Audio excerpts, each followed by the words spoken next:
Hello guys, welcome to my channel code without complexity. आज हम solve करेंगे LeetCode का question number 3330। Find the original type string 1। इस question में हमें दिया हुआ है कि एक एलाइस है नाम की लड़की है जो कि एक स्पेसिफिक स्ट्रिंग परफॉर्म कर रही है अपने कंप्यूटर में। और वो थोड़ा सा क्लमजी है, तो उसने कुछ गलतियां की, जैसे कि कुछ कीज जो है वो ज्यादा देर तक प्रेस कर दी। उसकी वजह से हुआ क्या कि मल्टीपल टाइम्स जो है कोई भी कैरेक्टर रिपीट हो गए हैं उस स्ट्रिंग में। एंड इसमें यहाँ पे क्वेश्चन में दिया हुआ है कि उसने एक बार एट मोस्ट वंस तो ये किया ही हुआ है हर स्ट्रिंग में। तो इस क्वेश्चन में हमें एक स्ट्रिंग दी हुई है वर्ड्स नाम से, और ये हमारा एक फाइनल आउटपुट है जो कि एलाइस की स्क्रीन में दिख रहा है। ये स्ट्रिंग हमारी फाइनल आउटपुट है जो कि एलाइस की स्ट्रिंग में दिख रही है। हमें क्या रिटर्न करना है? हमें रिटर्न करना है total number of possible original strings that Alice might have intended to type. That means कि एलाइस ने कौन सी कितनी मतलब ओरिजिनल स्ट्रिंग इससे फॉर्म हो सकती है, इस वर्ड वाले स्ट्रिंग से, जो शायद एलाइस ने बनाई हो।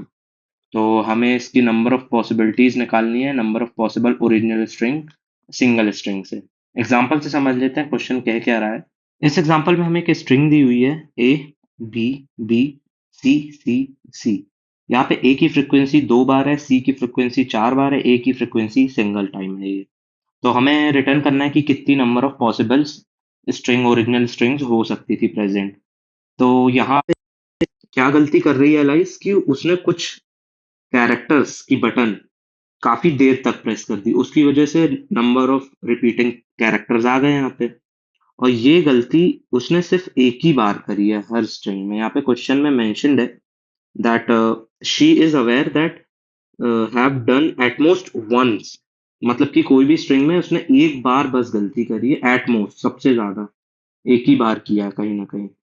तो यहाँ पे अगर हम ओरिजिनल स्ट्रिंग निकालना चाहें तो लेट से हमारी ए की फ्रिक्वेंसी हो गई 1 यहाँ पे। लेट से उसने बी जो है गलती से टाइप कर दिया, ज्यादा देर तक प्रेस कर दिया, तो बी 2 की जगह यहाँ पे 1 आ जाएगा। लेकिन यहाँ पे सी मल्टीपल टाइम्स ही आएगा इस सिचुएशन में, क्योंकि उसने बोला है कि सिर्फ एक ही बार उसने गलती करी, तो हमने वो गलती यहाँ पे एक बार बी में सुधार के देख ली। तो ये हमारा एक पॉसिबल आंसर हो जाएगा। इसी तरह अगर हम अगले उसमें बढ़े, लेट से ए लिया, दोनों बी ले लिए यहाँ पे, और सी लेट से वो 3 लिखना चाह रही थी बट उसने ज्यादा देर तक प्रेस कर दिया तो 4 हो गया। तो हम यहाँ पे 3 सी ले लेते हैं। ये हमारी एक पॉसिबल स्ट्रिंग हो गई है। और उसी तरह यहाँ पे कितने, यहाँ पे एक बी, और लेट से वो 2 सी लिखना चाह रही थी, ज्यादा बार लिख गया तो 2 बार सी और आ गया। तो यहाँ पे एक ये स्ट्रिंग हो सकती है। और दूसरी स्ट्रिंग हमारी कौन सी हो सकती है? हमने यहाँ पे ए लिया, बी लिया, फिर एक सी लिखना चाह रही हो का वो 3 उसने गलती से लिख दिया, तो ये एक हमारी स्ट्रिंग हो गई। तो ऐसे हमारे पास टोटल 5 आउटपुट आ रहे हैं, 5 ओरिजिनल स्ट्रिंग फॉर्म हो रही है। अब एक जो टेस्ट केस आपको कुछ डाउट आ रहा होगा कि वो ए बी और सी ये भी तो लिख सकती थी ना, बट वो यहाँ पे ये स्ट्रिंग वैलिड नहीं है, ये ओरिजिनल स्ट्रिंग नहीं होगी। क्यों? क्योंकि क्वेश्चन में दिया गया है कि उसने गलती सिर्फ एक ही बार करी है यहाँ पे, एट मोस्ट वंस। यहाँ क्वेश्चन में लिखा हुआ है, आप पढ़ेंगे तो यहाँ लिखा है कि एट मोस्ट वंस, मतलब सिंगल ही टाइम उसने ये गलती करी है। तो इस वजह से बी और सी दोनों में उसने नहीं किया होगा। या तो फिर हम बी की फ्रिक्वेंसी से कम करेंगे कैरेक्टर्स, या तो सी के से करेंगे एक टाइम पे। एक टाइम पे दोनों कम नहीं कर सकते यहाँ पे। ठीक है। तो यहाँ पे इसकी इसलिए आउटपुट जो है 5 आ रहा है यहाँ पे। एक और एग्जांपल से समझ लेते हैं, यहाँ पे और 2 एग्जांपल्स है। लेट्स से यहाँ पे ए बी सी है, तो यहाँ पे तो कोई रिपीटिंग कैरेक्टर्स है ही नहीं, तो इसलिए इसका आंसर जो है वो सिंगल ही होगा, और ओरिजिनल स्ट्रिंग पूछी गई है। इस वजह से ए बी सी डी जो है एक ओरिजिनल स्ट्रिंग हो सकती है, इसलिए आंसर जो है 1 रिटर्न हुआ है। उसी तरह यहाँ पे हम थर्ड एग्जांपल देखें यदि, थर्ड एग्जांपल में हमको ए दिया है जिसकी फ्रिक्वेंसी यहाँ पे 4 आ रही है, 4 फ्रिक्वेंसी है। तो ओरिजिनल स्ट्रिंग कौन कौन सी हो सकती है? या तो सिंगल ए हो सकती है, या तो डबल ए हो सकती है, या तो ट्रिपल ए हो सकती है। और ये 4 ए वाली तो ओरिजिनल स्ट्रिंग है ही, ये तो हम इंक्लूड इस पे करेंगे ही करेंगे। तो हमारा आंसर यहाँ पे कितना रिटर्न हुआ है? 4 रिटर्न हुआ है।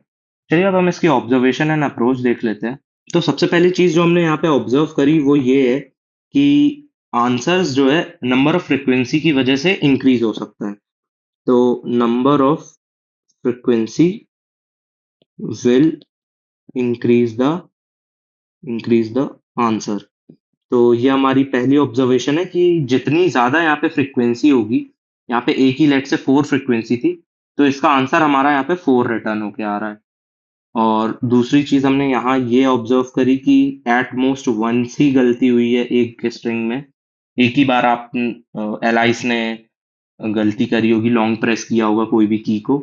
तो at most once repeating character, that means कि यहाँ पे एक ही बार रिपीटिंग वाले कैरेक्टर्स को हम यहाँ पे कम कर सकते हैं। तो अगर हम इसकी अब यहाँ पे अप्रोच डिस्कस करें, तो लेट्स से हमारे पास यहाँ पे स्ट्रिंग है ए, और इसकी फ्रिक्वेंसी यहाँ पे 4 आ रही है। और यहाँ पे हम अगर आइटरेट करना चालू करें, तो सबसे पहले तो हमारी एक ओरिजिनल स्ट्रिंग यही होगी।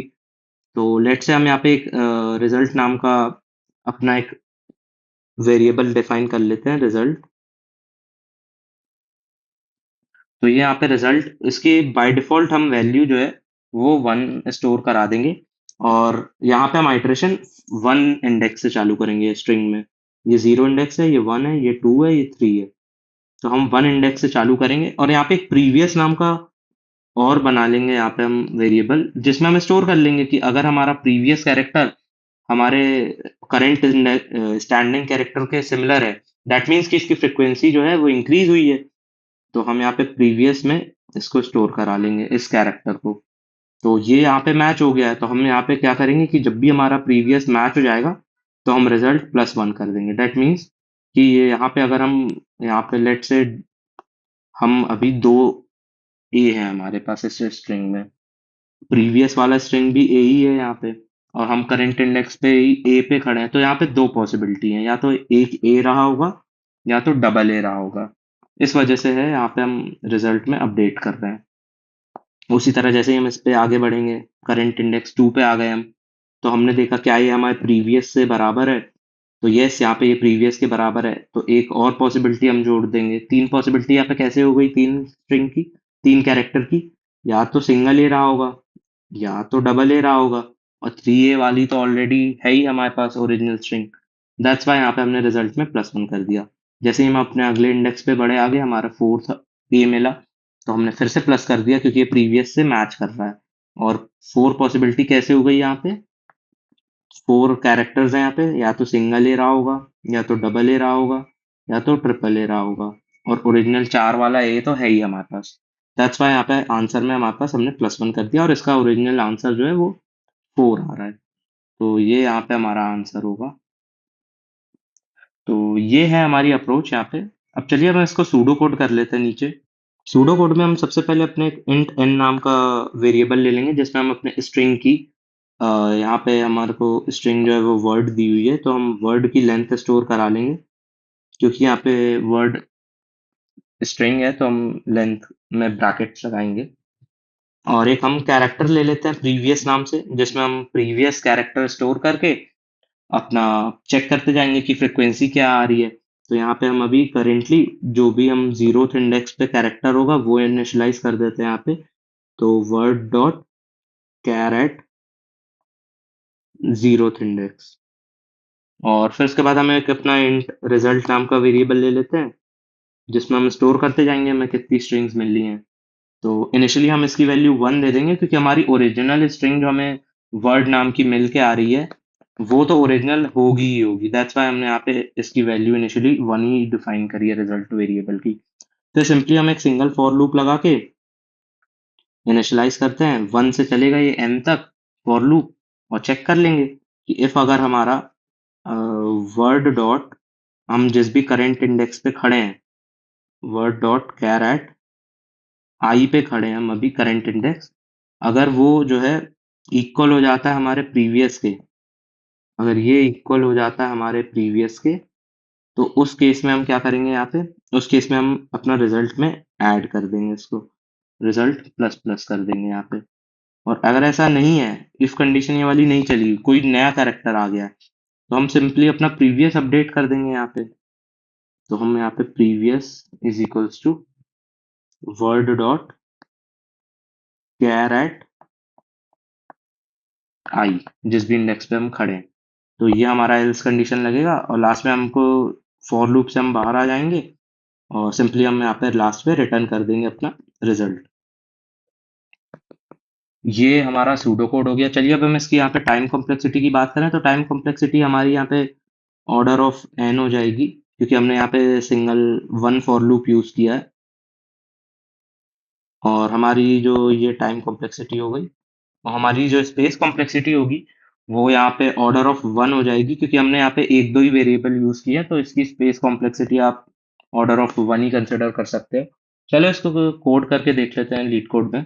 चलिए अब हम इसका कोड कर लेते हैं। यहाँ पे सबसे पहले आप एक इंट एन नाम का वेरिएबल ले लेंगे जिसमें हम अपने स्ट्रिंग की लेंथ स्टोर करा लेंगे, और हम एक इंट रिजल्ट ले लेते हैं जिसमें हम अपना रिजल्ट इनिशियली इसकी वैल्यू वन दे देंगे, और एक कैरेक्टर बना लेते हैं प्रीवियस नाम से जिसमें हम अपने वर्ड का पहला इंडेक्स जो है वो दे देंगे यहाँ पे कैरेट 0।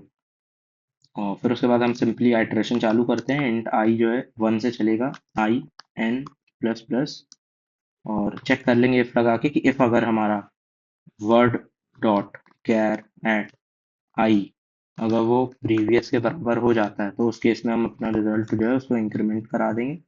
अदरवाइज एल्स कंडीशन लगा के हम यहाँ पे अपने प्रीवियस को अपडेट कर देंगे, वर्ड डॉट कैरेट आई। ये हमारा यहाँ पे अपडेट हो जाएगा। लास्ट में हम सिंपली रिटर्न करा देंगे यहाँ पे अपना रिजल्ट।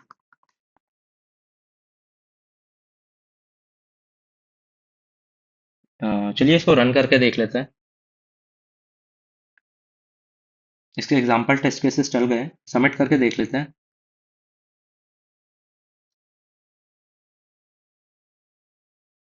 सबमिट हो गया। यहाँ पे इसकी टाइम कॉम्प्लेक्सिटी 87% आ रही है। ऑर्डर ऑफ एन में हमने इसको सॉल्यूशन को सॉल्व किया है। Thank you for watching guys.